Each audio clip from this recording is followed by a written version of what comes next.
What is up, Ravens Nation? Welcome back to Vlog Talk, your home for all things Baltimore Ravens football. Today, we got multiple stories from the last couple of days that need to be covered, including a potential new wide receiver signing. And the Ravens released their first depth chart of the 2024 preseason. So without further ado, let's get into the first story, which I will start with the most recent story that came out just a few hours ago, and that is the Baltimore Ravens sound like they are in the process of signing receiver Anthony Miller. Now, this is not official, so I'm not claiming this is a done deal signing, but from what I've seen, it sounds like that it's going to happen. Now, if you're like me, I'm going to be honest, I did not know who Anthony Miller was. He was a second-round pick from the Memphis Tigers, drafted to the Chicago Bears in 2018, and he has had a pretty quiet career. The last 2 years, I don't even think he's played. If he has, he hasn't even had a catch. So, not a superstar signing by any stretch of the imagination. If anything, this is a depth signing, a guy who's going to be fighting for a roster spot. As we've known, and it's been clearly reported through training camp, the Ravens are looking for that fourth and fifth receiver options. Obviously, Zay Flowers is the undisputed top dog in the wide receiver room. Rashad Bateman, they are expecting him to emerge as the number 2.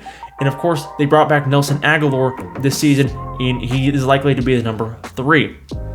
After that, though, it sounds like it's anyone's game. I will tell you, Devontae Walker, I was very, very happy when the Ravens snagged him in the 4th round. Now, he may amount to be a 4th round pick, right?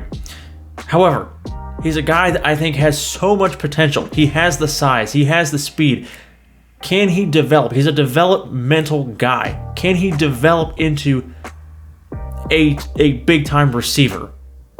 He's a guy that you look at and think could be a deep threat for the Baltimore Ravens just based on his size alone. He's a big dude. He's lanky. He's tall. He's got long arms. He has a lot of talent, and I believe he could really emerge if he's developed to be that third option the Baltimore Ravens are looking for. So there is that. Let's move on to their first depth chart of the season, or preseason rather, going into their first preseason game that will be tomorrow. And obviously all eyes are on the offensive line battles. Okay, they're replacing 3 starters, not an easy thing to do. They've not made any big time signings. So here is the first look at the depth chart. Obviously, this means nothing in the grand scheme of things, and it can change so much between here and September 5th, and even past that. But here's what we got right now.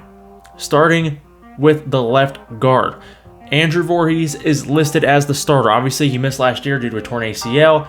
The Ravens got him late rounds, and we've heard in camp that he is performing really, really well. So not really a surprise to see him listed as the starter there at left guard. Moving on to the second battle, we got the right guard position, and right now they have the starter Daniel Falele over Ben Cleveland.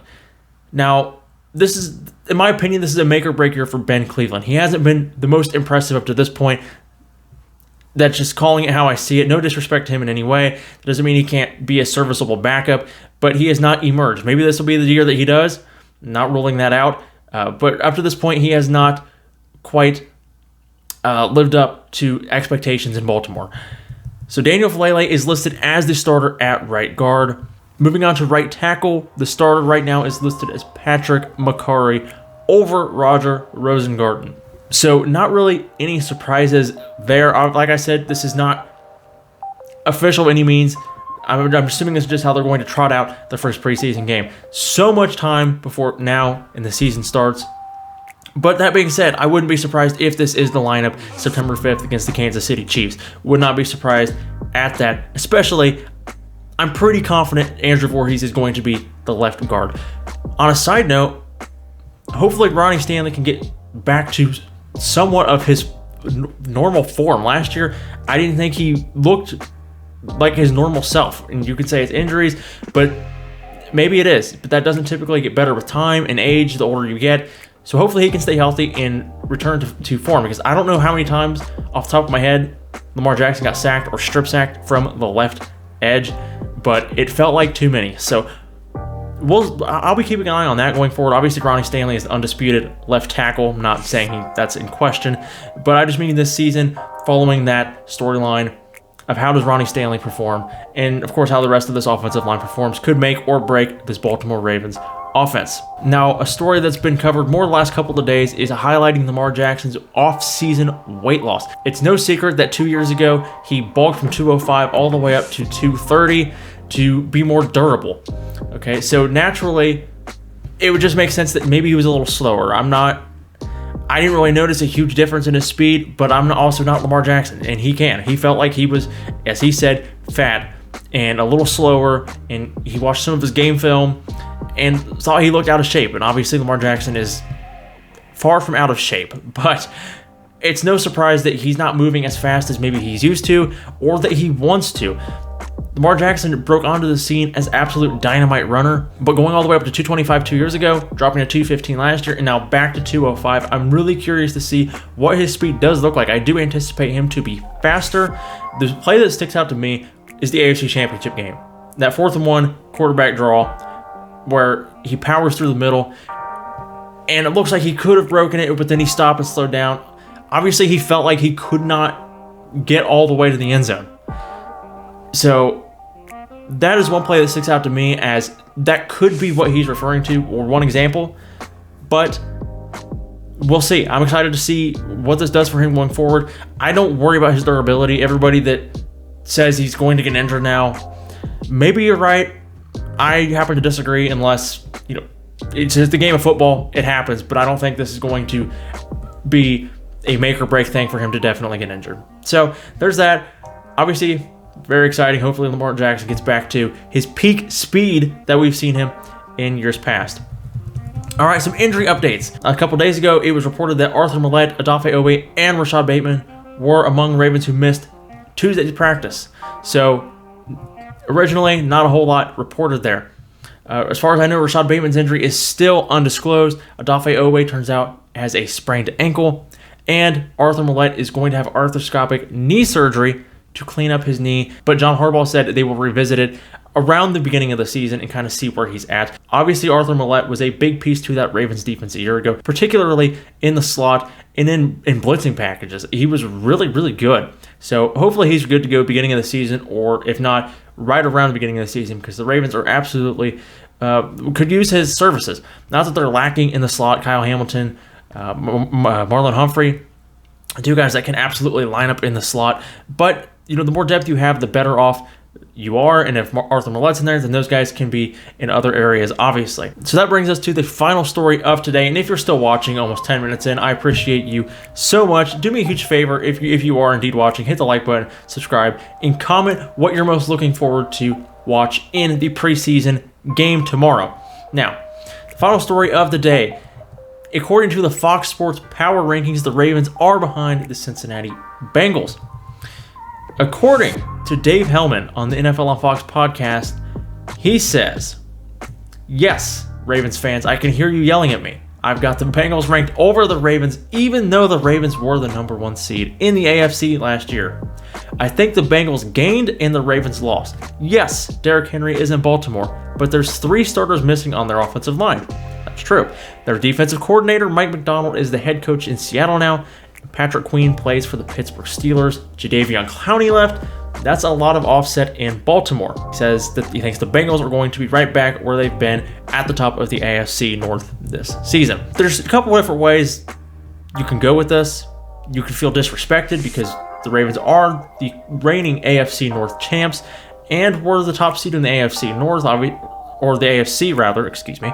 Obviously, they didn't get the job done in the AFC Championship game, but they were the best team through the season in the AFC. I think the Cincinnati Bengals are going to be a really good team this season.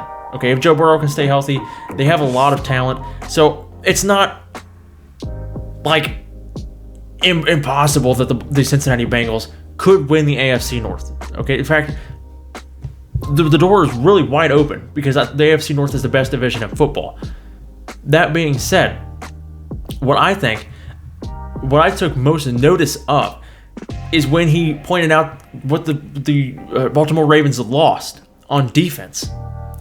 their starters, Patrick Queen, Jadeveon Clowney, of course, Geno Stone, Mike McDonald. I would like to point out that the season before last year, when they were the best defense in the National Football League, averaging less than 17 points a game, which was ranked number 1 in the NFL, that they lost their sack leader in Justin Houston.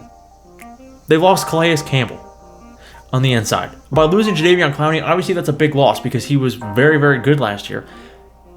But the Ravens, they don't reload. They don't rebuild, they just reload. Especially on defense. If there's two things the Baltimore Ravens are known for, it's offensive line play and defense. And if you had to pick one, it would be defense. So what the Ravens are still loaded on defense. Now, in my opinion, what made the Ravens so special on defense, on top of all the players that some stayed, some left, was their depth. They had such a deep rotation at felt like every position, that when you sub guys out, you weren't really losing that much by putting in the second string guys. So now some of those second string guys get to step up and be first string guys. Of course, you still got Roquan Smith, which is the centerpiece of that defense. You have maybe the best or the top 3 best safety in the National Football League, Kyle Hamilton. You sign Eddie Jackson, which is a good complementary piece. Marlon Humphrey sounds like he's turning it up in training camp. Marlon Humphrey's not in his prime. Let's not kid. Marlon Humphrey is not in his prime. But he's still a really freaking good corner. Of course, Brandon Stevens, who's played really well. He's still out there. Ardarius Washington. And then you go to the line. You still have Justin Madubuike, who was one of the most dominant D tackles in the league. You re-signed Kyle Van Noy, which was a really solid pickup right before the beginning of the season, who really was good, in my opinion. What the Ravens need is Odafe Oweh to be consistent, to become that consistent pass rusher that they drafted him to be. That's what they need. He's shown flashes. Consistency is the next step for him. And David Ojabo. I've been very high on him, especially going into last year, and then he got hurt again. The jury is still out for David Ojabo. He could be fantastic, but we don't know. You could be the best player in the world, have all the talent in the world, but your best ability is availability. And it doesn't matter how talented you are or are not if you're not able to stay on the field. I'm not blaming him for being injured. It's how the game goes. Some players get hit with it more than others. It's unfortunate. Look at J.K. Dobbins. I think his talent is through the roof. He was unable to stay on the field in Baltimore. It's unfortunate. David Ojabo needs to stay on the field and get those crucial reps. He's going into his 3rd season with almost no gameplay experience, and it's not the recipe for success for David Ojabo. He can still pan out to be a phenomenal player, and I hope he does. I really hope he does. But that's where we're at. And as far as Mike McDonald leaving, folks, let's not pretend that Zach Orr is not rooted in this system. Okay, you had Wink Martindale in Baltimore, who was great, but then he left, and then here comes this young guy named Mike McDonald, who was great, and then he's gone, and then now promote from within, who's already well grounded in the system. Guys, let's not pretend this is going to be a brand new defensive system. It's just not. I would be surprised if it is. I don't believe it. It might be, little things might be different. He might have his own flavor onto the defense, if you will, but it's going to be primarily the same defense. I don't expect this Ravens defense to take much of a step back at all. Maybe a little because they were like almost historically great last year, but they're still going to be a top 5 defense in this league. I bet on it. I would bet on it, folks. So let me know what you think in the comments. Do you think the Ravens are going to take a step back on defense, or do you think they could potentially be better? Let me know in the comments. And folks, if you stuck with me through this whole video, I thank you so much for giving me that much time of your day. Hit subscribe, turn your post notifications, like the video, help it in the algorithm, and comment down below. I will see you all in the next video. Go Ravens!